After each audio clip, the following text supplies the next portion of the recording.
உங்களுடைய அன்பான வரவேற்பிற்கு என்னுடைய மனமார்ந்த நன்றியை தெரிவித்துக் கொள்கிறேன். இந்த வரவேற்பை ஏற்பாடு செய்து தந்திருக்கக்கூடிய நம்முடைய மாவட்ட கழகத்தின் செயலாளர் அப்துல் வஹாப் அவர்களே,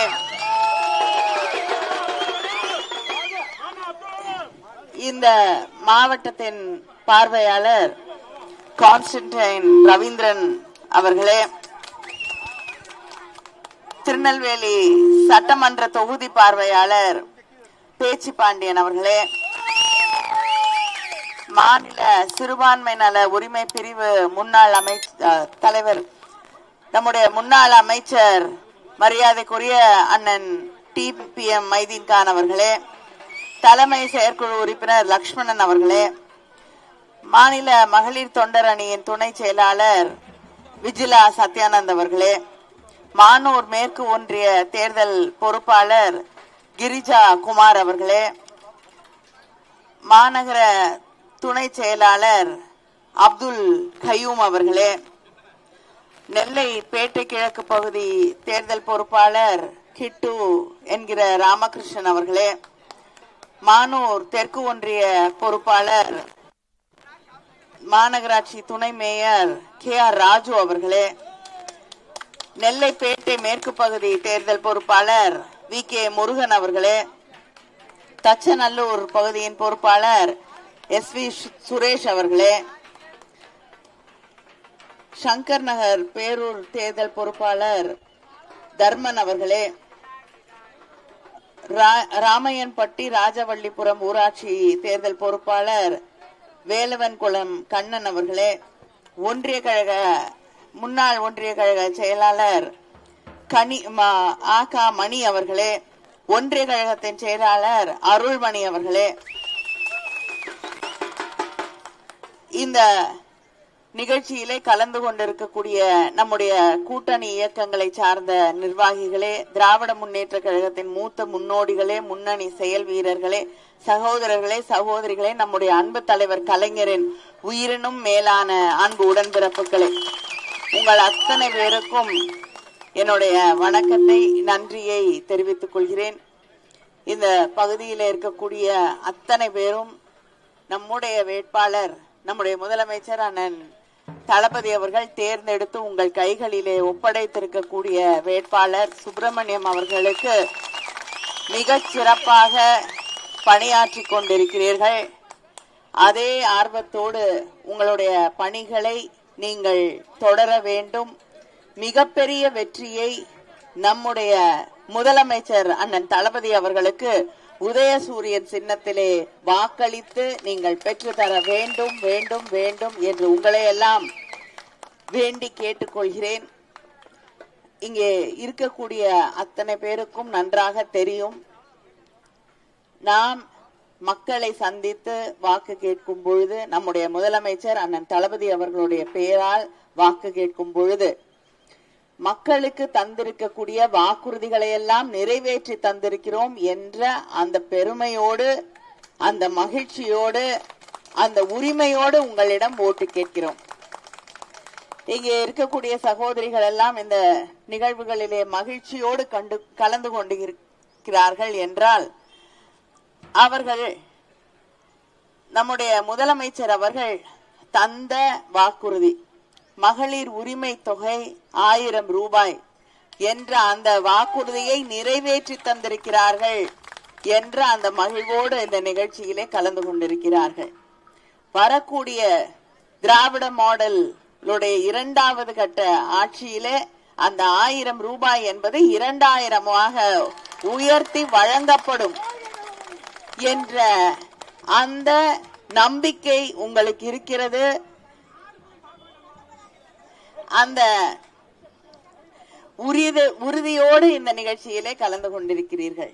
அடுத்து 8000 ரூபாய்க்கான கூப்பன் நம்முடைய முதலமைச்சர் அவர்கள் 8000 ரூபாய்க்கான கூப்பனை வழங்குகிறேன். கடைக்கு போய் உங்களுக்கு என்ன வேணுமோ நீங்க வாங்கிக்கோங்க, நாங்க இதை வாங்கி தரோம் அதை வாங்கி தரோம் சொல்லல. உங்க வீட்டுக்கு பக்கத்துல இருக்கக்கூடிய கடையில போய் உங்களுக்கு எது தேவையோ அதை நீங்கள் வாங்கி பயன்படுத்திக் கொள்ளுங்கள் என்று சொல்லி நம்முடைய முதலமைச்சர் அவர்கள் 8000 ரூபாய்க்கான கூப்பனை நம்முடைய ஆட்சி வந்தவுடன், ஒரு மாசத்துக்குள்ள நம்ம ஆட்சி வந்த உடனே அதை நம்முடைய முதலமைச்சர் அவர்கள் நிறைவேற்றி தருவார்கள். இப்படி மக்களுக்கு தந்திருக்கக்கூடிய தலைவர் கலைஞர் அவர்கள் எப்படி மக்களுக்கு தந்த அத்தனை வாக்குறுதிகளையும் நிறைவேற்றி தந்தார்களோ, வண்ண தொலைக்காட்சி பெட்டி தரேன்னு சொன்னாங்க, தந்தாங்க. விவசாயிகளுக்கு கட்டணம் இல்லாத மின்சாரம், இலவச மின்சாரத்தை தந்து விவசாயத்தை காப்பாற்றி விவசாயிகளை காப்பாற்றிய தலைவர் கலைஞர் அவர்கள். இன்று நம்முடைய முதலமைச்சர் அவருடைய வழியில 20 லட்சம் விவசாயிகளுக்கு மேல் பயன்படக்கூடிய வகையில மின் மோட்டார்கள், புதிய மின் மோட்டார்கள் விவசாயிகளுக்கு கட்டணம் இல்லாமல் வழங்கப்படும்.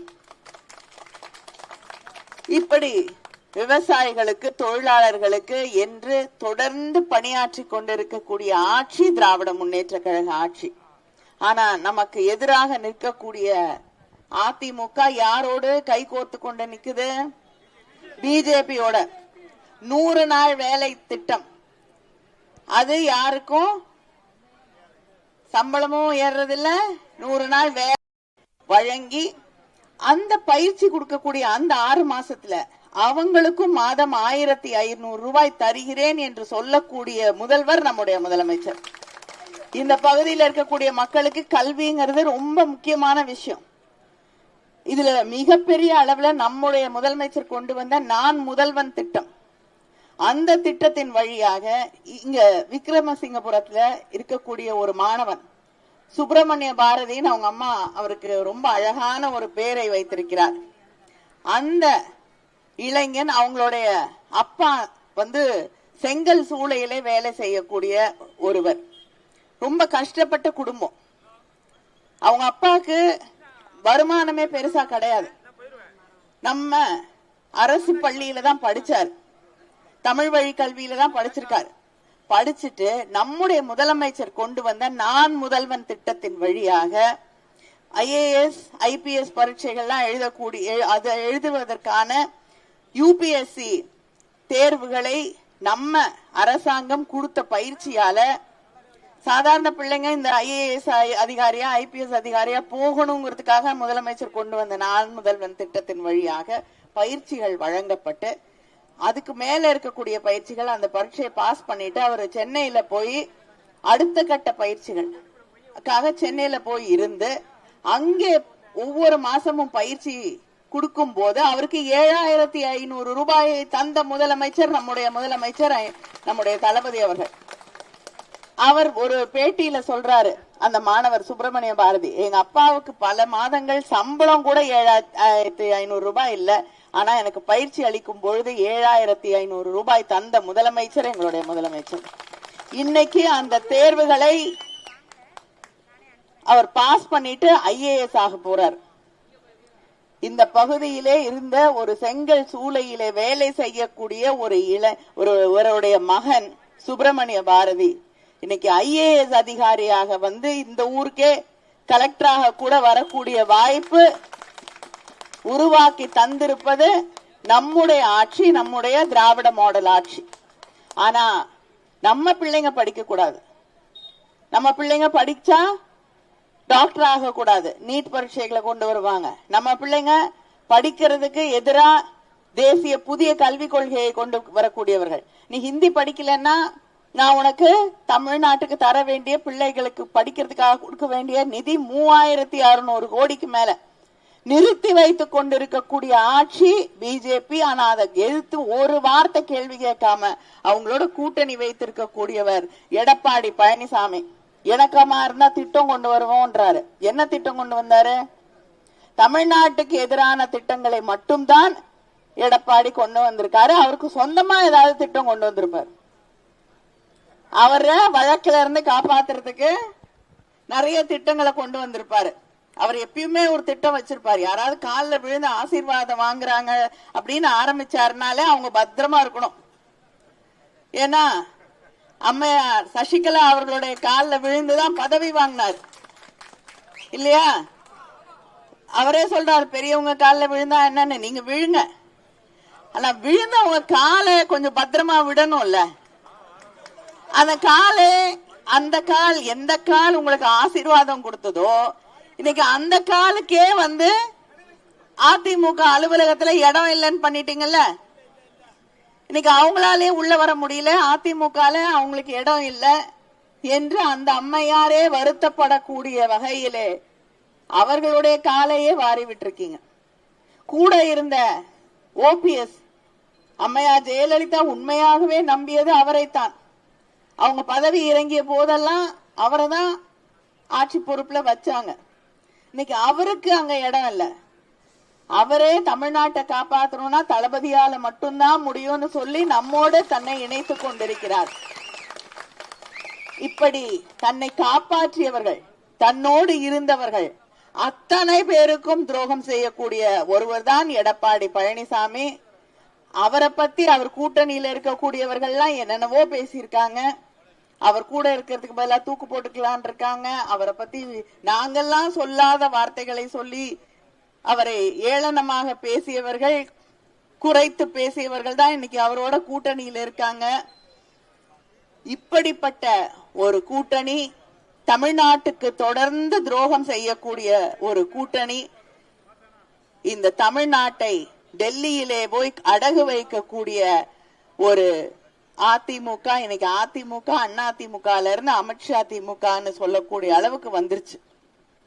அதனால அவர்களுக்கு இந்த தேர்தலிலே நாம் சரியான ஒரு பாடத்தை சொல்லித்தர வேண்டும்.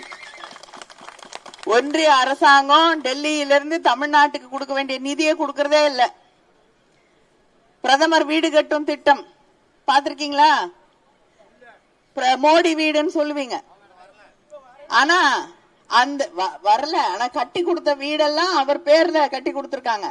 அதுக்கு யார் நிதி கொடுத்தான்னு தெரியுமா? நம்முடைய முதலமைச்சர் அவர்கள் தான் 61% அதுக்கு நிதி கொடுத்தது. நம்ம முதலமைச்சர் 39% நிதியை கொடுத்தது மட்டும் அவ்வளவுதான் கொடுத்தாரு மோடி. ஆனா பேர் மட்டும் ஸ்டிக்கர் மட்டும் ஒட்டியிருக்காங்க, பிரதமர் வீடு கட்டக்கூடிய திட்டம் அப்படின்னு. அதனால எல்லா திட்டங்களுக்கும் பேரை வைத்துக் கொள்கிறார்களே தவிர, அதுவும் நமக்கு புரியாத ஹிந்தி பேரு, சமஸ்கிருத பேரு, யோஜனா.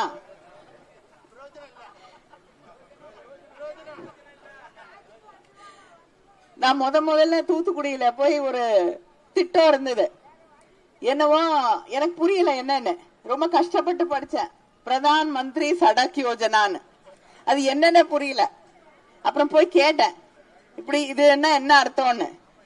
கிராம சாலைகள் திட்டம். இப்ப கிராமத்துல இருக்கக்கூடியவர்களுக்கு அது என்னன்னு எப்படி புரிஞ்சு அது என்ன பண்றாங்க அப்படின்னு எப்படி போய் சேரும்? அது தெரிஞ்சுக்கணும்னா ஹிந்தி படிக்கணும். அது மட்டும்தான் அங்க இருக்கக்கூடிய மோடி அவர்களுக்கும் ஒன்றிய அரசாங்கத்துக்கும் ஹிந்தி படிக்கணும். வேற நம்மளை பத்தி எதுல பத்தியும் கவலையே கிடையாது அவங்களுக்கு. அதனால அப்படிப்பட்டவர்கள், இங்க இருக்கக்கூடிய சிறுபான்மை மக்களுக்கு எதிராக செயல்படக்கூடியவர்கள், நாம் ஒற்றுமையாக வாழ்வதை குலைக்கக்கூடியவர்கள், ஒற்றுமையா இருந்து நிம்மதியா இருந்து அமைதியா இருந்த ஒரு இடத்துல இருந்தோம்னாதான் வேலை வாய்ப்புகள் உருவாகக்கூடிய தொழிற்சாலைகள் வரும். அதனாலதான் இன்னைக்கு தமிழ்நாட்டுக்கு இத்தனை தொழிற்சாலைகள் வருது, இத்தனை பிள்ளைங்க படிச்சுட்டு நல்லா இருக்க முடியுது. ஆனா இதையெல்லாம் கெடுக்கக்கூடிய டெல்லியிலே இருக்கக்கூடிய பிஜேபி ஆட்சி இன்னைக்கு இங்க இருக்கக்கூடிய அதிமுகவின் வழியாக தமிழ்நாட்டிற்கு வந்துவிடக் கூடாது என்பதில் நாம் இந்த தேர்தலிலே உறுதியாக இருக்க வேண்டும். இந்த பகுதியிலே நம்முடைய முதலமைச்சர் அவர்கள் கொண்டு வந்திருக்கக்கூடிய திட்டங்கள், தலைவர் கலைஞர் அவர்கள் காலம் தொட்டு இந்த பகுதியிலே இருக்கக்கூடிய மக்களுக்காக கங்கை கொண்டான் சிப்காட் வளாகத்துல கிட்டத்தட்ட 77 கோடி ரூபாய் மதிப்பீட்டில் மெகா உணவு பூங்கா அமைக்கப்பட்டுள்ளது. இதன் மூலம் சுமார் 4000 நபர்களுக்கு வேலை கிடைக்க வழிவகை ஏற்பட்டுள்ளது. திருநெல்வேலியிலே அடுக்குமாடி கட்டடம், நவீன பார்க்கிங் வசதி உள்ளிட்ட பல்வேறு வசதிகளுடன் 78 கோடி ரூபாய் மதிப்பீட்டில் ஜங்ஷன் பேருந்து நிலையம் கட்டி முடிக்கப்பட்டிருக்கிறது. அடுத்து நம்முடைய ஆட்சி வந்தவுடன் திருநெல்வேலியில செம்மொழி பூங்கா அமைக்கப்படும். திருநெல்வேலி மருத்துவ கல்லூரி மருத்துவமனையிலே புற்றுநோய்க்கான நவீன சிகிச்சை வசதிகள் ஏற்பாடு செய்து தரப்படும். திருநெல்வேலி மாவட்டத்தில் மின் பேருந்து சேவை தொடங்கப்படும். அது மட்டும் இல்லாமல் அடுத்த ஆட்சிக்கு வந்த உடனே 10,000 பஸ்ஸுகள் வாங்கப்படும். வாங்கிட்டா இந்த இனிமேல யாருமே பஸ் வரல அப்படின்னு சொல்லவே முடியாத அளவிற்கு எல்லா பகுதிகளுக்கும் பேருந்து வசதிகள் செய்து தரப்படும். அடுத்த 5 ஆண்டுகளில் 35 லட்சம் இளைஞர்களுக்கு இளம் பெண்களுக்கு லேப்டாப்புகள் வழங்கப்படும். காலை உணவு திட்டம் இப்ப 5வது வகுப்பு வரைக்கும் தான் இருக்கு. நம்ம ஆட்சிக்கு அடுத்த முறை வந்த உடனே 7வது வகுப்பு வரை அது உயர்த்தி அந்த 8வது வகுப்பு வரை 8வது வகுப்பு வரை உயர்த்தி வழங்கப்படும். அது மட்டும் இல்லாம அந்த 8வதோட நம்ம முதலமைச்சர் நிறுத்த மாட்டாரு. உங்களுக்கு நல்லா தெரியும். 5ல ஆரம்பிச்சு காலை உணவு திட்டத்தை தொடங்கினதே நம்முடைய முதலமைச்சர். மற்றவங்க எல்லாம் இப்ப பார்த்து அதை தாங்களும் செய்ய துவங்கி இருக்கிறாங்க. அதே போல இப்ப 5வது அடுத்து 8வது அப்புறம் 12வது வந்துதான் நிறுத்துவார். அப்படிப்பட்ட நம்ம பிள்ளைங்க படிக்கணும், நல்ல நிலைக்கு வர வேண்டும் என்று நினைக்கக்கூடிய ஆட்சி நம்முடைய திராவிட முன்னேற்ற கழக ஆட்சி. அது மறுபடியும் தமிழ்நாட்டிலே வந்து தமிழ் மக்களுடைய எதிர்காலத்தை பாதுகாக்க, தமிழ் மொழியை பாதுகாக்க, தமிழர்களுடைய உரிமையை பாதுகாக்க, இந்த நிலத்தை பாதுகாக்க மறுபடியும் நம்முடைய முதலமைச்சர் முத்துவேல் கருணாநிதி ஸ்டாலின் அவர்களை இங்கே ஆட்சி பொறுப்பிற்கு கொண்டு வருவதற்கு இந்த தொகுதியிலே உங்களுடைய வேட்பாளர் சுப்பிரமணியம் அவர்களுக்கு உதயசூரியன் சின்னத்திலே வாக்களித்து அவரை வெற்றி பெற செய்ய வேண்டும் வேண்டும் வேண்டும் என்று உங்களை எல்லாம் வேண்டி கேட்டுக்கொள்கிறேன். நன்றி, வணக்கம்.